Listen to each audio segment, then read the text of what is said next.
Oke, assalamualaikum warahmatullahi wabarakatuh. Apa kabarnya semua? Oke, untuk materi eksternalitas and public goods akan saya terangkan di sini. Semoga bisa dipahami ya. Saya kira eksternalitas semuanya sudah paham. Eksternalitas adalah manfaat atau biaya yang diterima pihak ketiga. Pihak ketiga berarti di luar misalnya pembeli dan penjual, karena adanya transaksi di pasar yang tidak direfleksikan pada harga.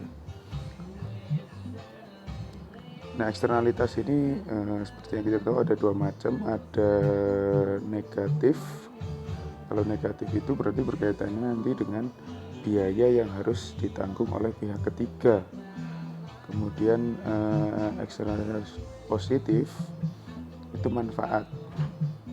Sudah jelas ya, positif dan negatif. Oh ya, ini mungkin ada samar-samar terdengar lagu ya, nggak apa-apa ya, biar agak rame lah.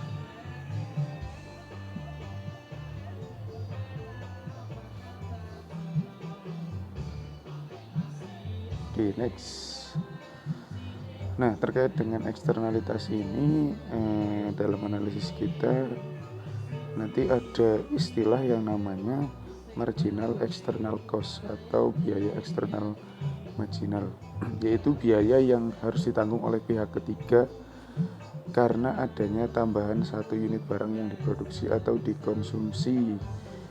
Jika ini terjadi, maka ini menunjukkan adanya eksternalitas negatif.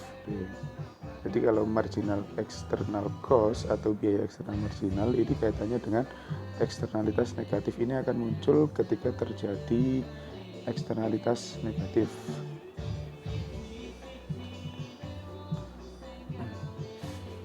Nah, masih ingat kan dengan MSC dan MPC? SC marginal social cost. Nah, sekarang karena adanya eksternalitas, MSC-nya sama dengan MPC atau marginal private cost ditambah MEC marginal external cost. Ya, karena biaya yang ditanggung oleh masyarakat itu sebenarnya adalah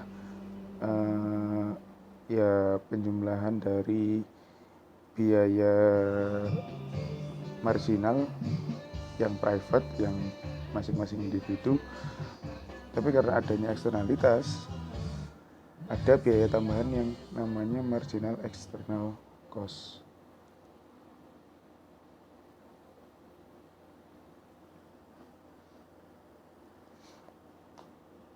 Nah, kita tahu bahwa eksternalitas itu menyebabkan inefisiensi ya. Di materi sebelumnya tentang pemerintah ya, kalau nggak salah di terakhir waktu kita ketemu itu, salah satu penyebab inefisiensi adalah ketika terjadi eksternalitas. Nah, ini contoh dari eksternalitas negatif dan inefisiensi dalam keseimbangan pasar. Jadi ini ceritanya ada ini ya, tons of paper. Ini kertas, jadi ada pabrik kertas misalnya. Sini dicontohkan pabrik kertas, di mana yang namanya pabrik itu dia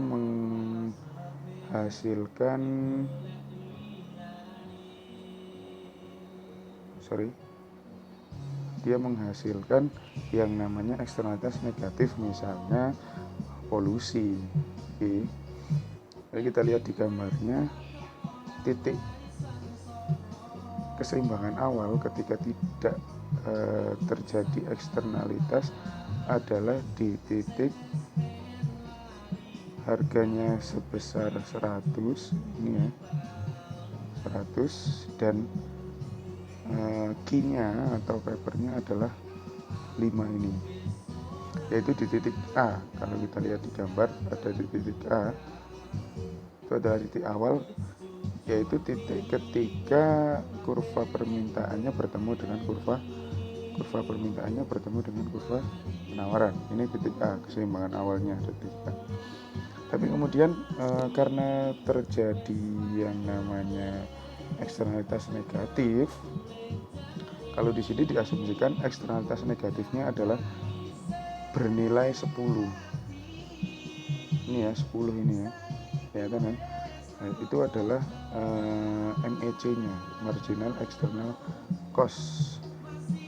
Ya misalnya apa ya? Misalnya karena ada eksternalitas negatif karena polusi, jadi masyarakat harus nambah lagi biaya untuk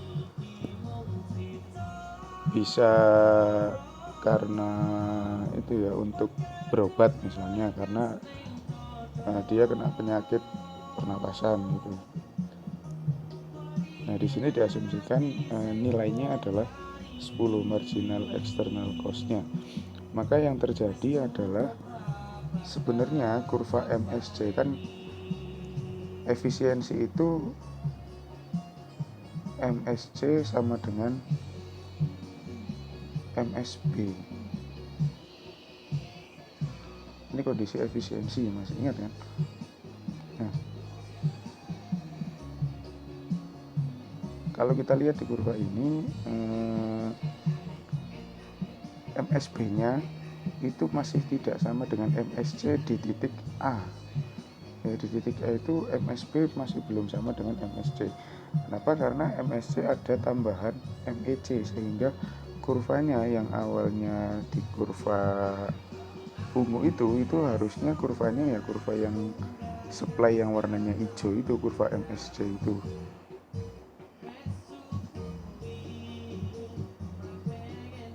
Nah, pada titik itu harusnya harga atau MSC-nya itu adalah 110 ya. Kenapa 110? Karena ada tambahan 10 tadi.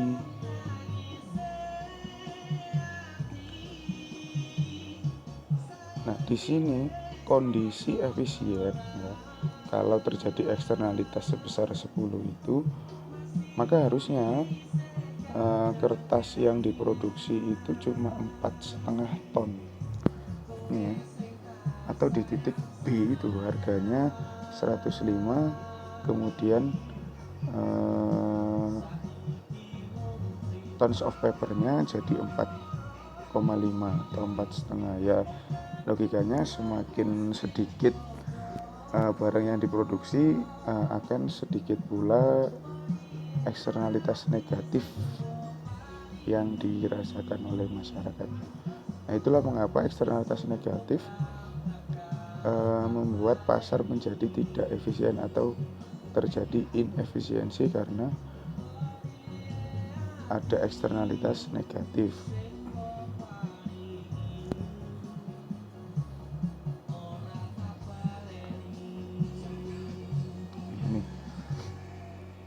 Ini yang seperti saya katakan tadi, keseimbangan pasar terjadi saat MPC sama dengan MSB, yaitu di titik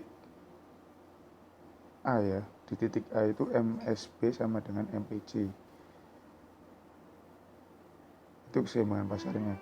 Tapi syarat efisiensinya kan harusnya MSC sama dengan MSB. Jadi titik efisien itu adalah di titik B ketika price-nya 105 dan quantity of paper-nya itu 4,5. Nah, kemudian untuk eksternalitas positif ini kaitannya dengan manfaat. Atau istilahnya di sini ada marginal external benefit, ada suara-suara abaikan ya. Oke, MEB adalah nilai dari manfaat yang diterima oleh pihak ketiga karena adanya tambahan 1 unit barang yang dikonsumsi.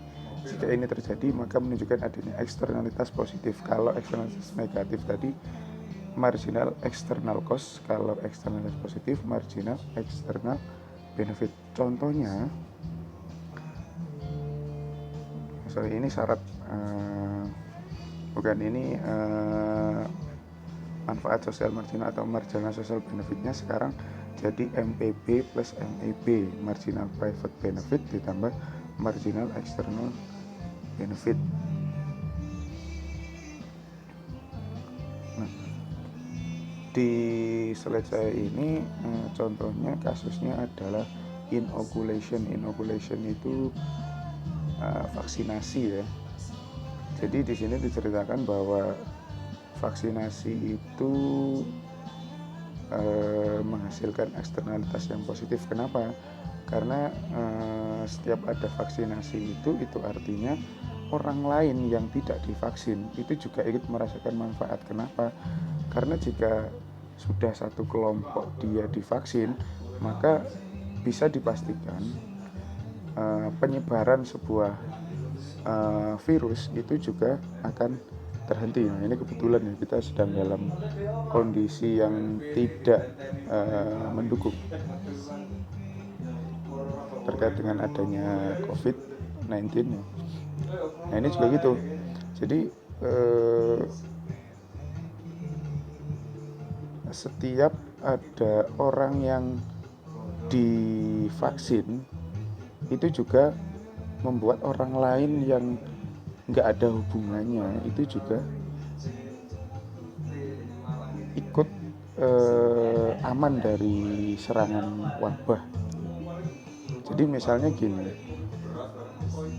kalau dulu di Cina itu, di Tiongkok di kota Wuhan, provinsi Hubei itu mereka langsung menutup dirinya, atau anggaplah sudah ada vaksin untuk corona ini, itu pasti tidak akan menyebar ke negara lain.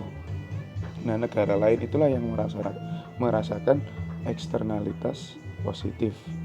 Atau di kita sekarang meskipun anggaplah di daerah mana ya yang belum terpapar, kayaknya di seluruh Indonesia sudah terpapar ya. Anggaplah misal ya di Malang itu belum ada kasus sama sekali, kemudian di Surabaya itu sudah ada kasus. Kalau orang-orang Surabaya atau yang tinggal di Surabaya itu langsung di lock di situ, di lock maksudnya mereka nggak bepergian kemanapun, diberi obat di situ, diberi vaksin di situ, maka selain di daerah Surabaya sendiri itu mendapatkan manfaat eksternalitas positif, di Malang pun, orang Malang pun itu juga akan merasakan eksternalitas positif dari adanya vaksin di Surabaya itu tadi. Nah, kalau di gambar ini titik awalnya adalah di titik U, yaitu di mana harga untuk vaksin per orangnya adalah 25. Ini 25, kemudian orang yang divaksin sebesar 10 juta. Ya, 10 juta. Itu di titik awalnya, di titik U. Oke.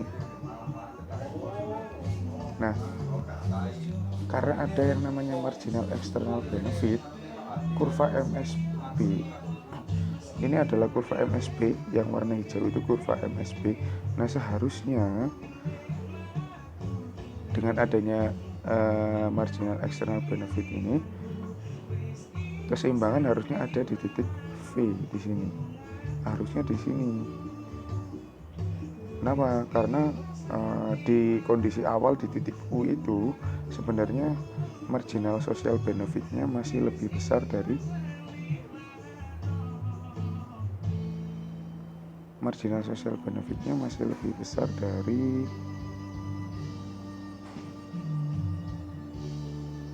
MSC-nya di titik U ya.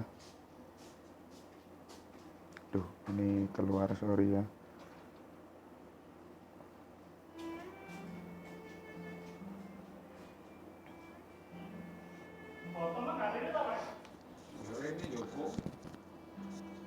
Nah, sehingga yang terjadi harusnya ketika yang divaksin itu 10.000, harusnya harga vaksin itu sebesar 45. Nih, ketika 10.000 orang yang divaksin harusnya 45.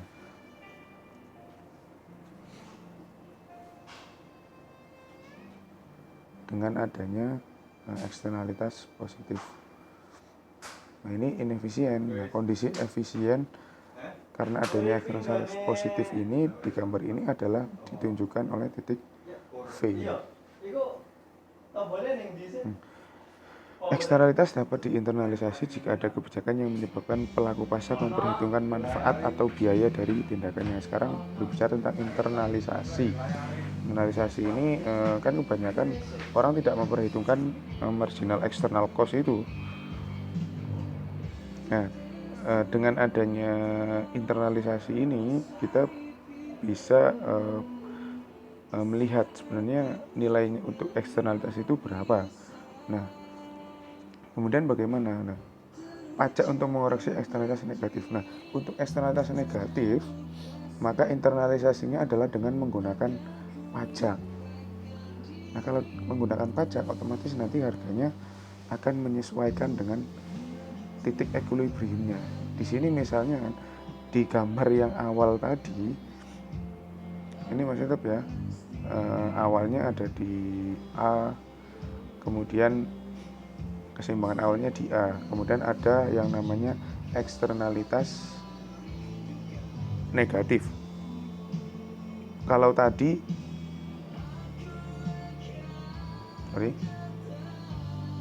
kalau di gambar sebelumnya ini kan nggak ada T ya, adanya MEC. Nah, sekarang karena diinternalisasikan menjadi pajak, MEC-nya menjadi T. Jadi perusahaan-perusahaan pabrik-pabrik yang mengeluarkan polusi itu harus dikasih pajak. Biar apa? Untuk menginternalisasi eksternalitas negatif. Nah, pajaknya itu harusnya ya untuk kesehatan. Jadi masyarakat nggak perlu bayar sendiri, tapi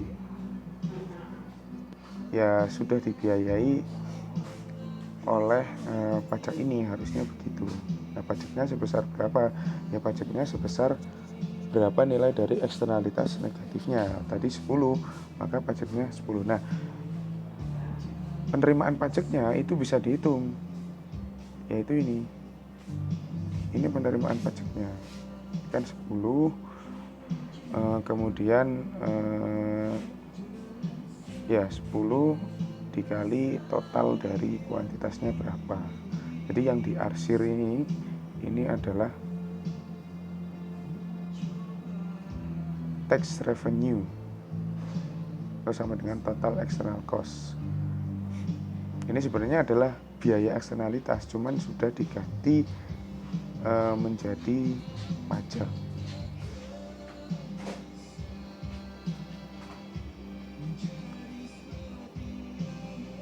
Nah, dengan adanya corrective tax yang merupakan internalisasi dari eksternalitas negatif, maka tingkat produksi akan mencapai titik optimalnya. Kemudian penerimaan pajak cukup untuk membayar pihak ketiga yang harus menanggung biaya karena adanya aktivitas di pasar. Nah, seperti yang saya katakan tadi, penerimaan pajaknya itu harusnya cukup untuk membiayai masyarakat berobat karena ada polusi yang dikeluarkan oleh pabrik kertas tadi.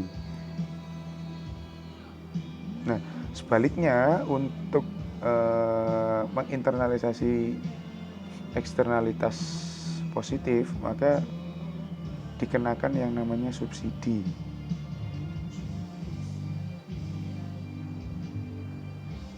Nah,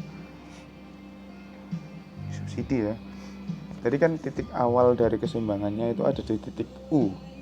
Kemudian ada yang namanya eksternalitas positif yang di sini kita asumsikan nilainya adalah sebesar 20. Jadi manfaatnya itu sebesar 20, manfaat marginalnya sebesar 20. Nah, kalau tadi kan MPB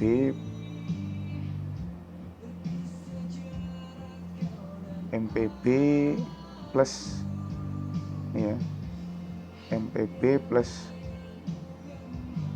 MEB.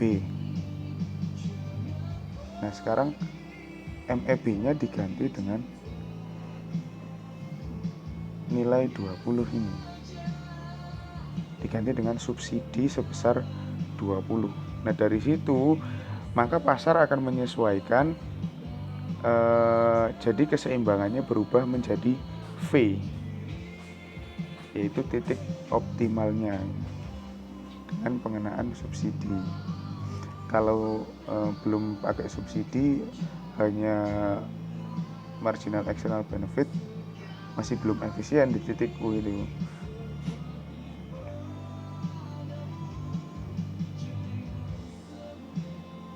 Nah terkait dengan eksternalitas ini, salah satu cara untuk mengurangi eksternalitas itu, atau biar eksternalitas itu bisa diperhitungkan dalam setiap produksi, itu kita kenal teorema cost. Teori cost ya, ini kaitannya dengan hak milik.